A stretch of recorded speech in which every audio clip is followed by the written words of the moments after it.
Hello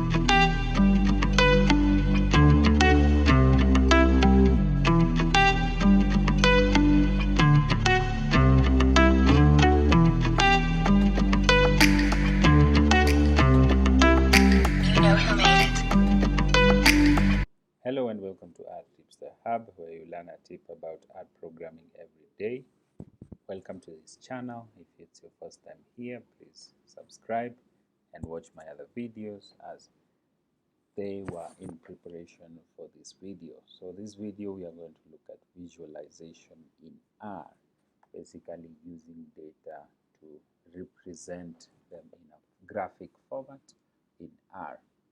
And this is the first part of the video that just introduces data visualization in R, and then we'll introduce you to the basics of creating visualization, why they're essential, and then get familiar with the building blocks of base R graphics.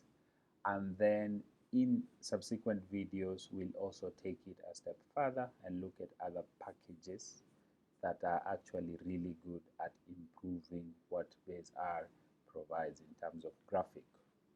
One of the superpowers of R is being able to produce very beautiful visualizations. So this is a skill that you need to develop and get familiar with.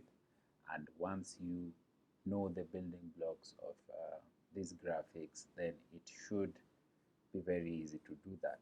So R provides a very versatile environment for creating a wide range of visualizations, and today we'll just look at the graphics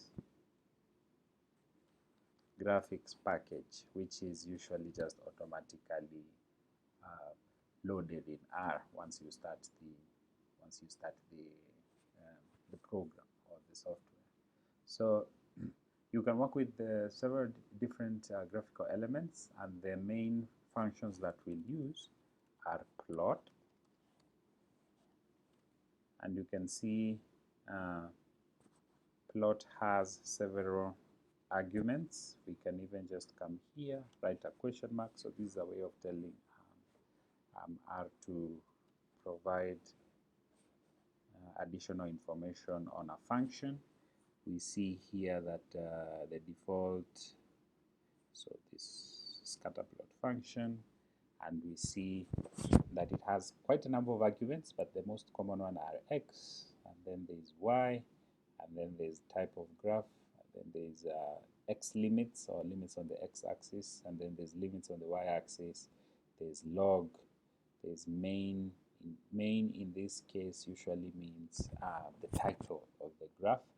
There is sub if you want to create a subtitle. There is xlab, which changes the label of the x-axis. There is ylab, which changes the label on the y-axis. So these are represented as null, which means that they will not show anything, but for xlab it will automatically pick whichever value you put, or the name of the series of data you put in x and then y. And there are much more arguments that we'll not look at this point, but we'll keep looking at because sometimes you might need them. So you see x and y arguments provide the x and y coordinates for the plot, etc, etc, and then the type provides the type of plot desired, where P is for points, L is for lines, B is for both points and lines, and then C is for empty points joined by lines.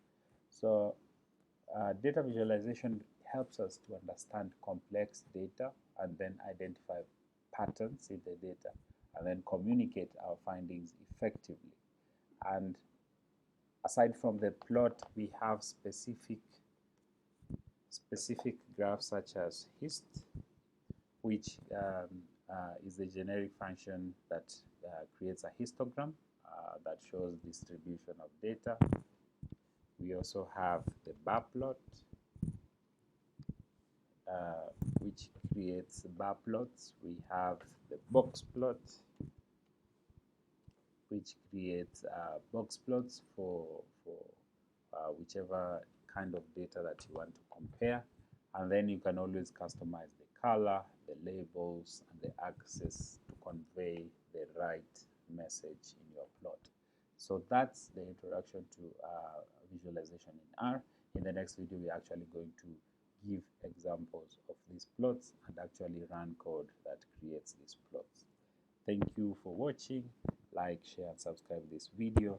Goodbye and happy coding.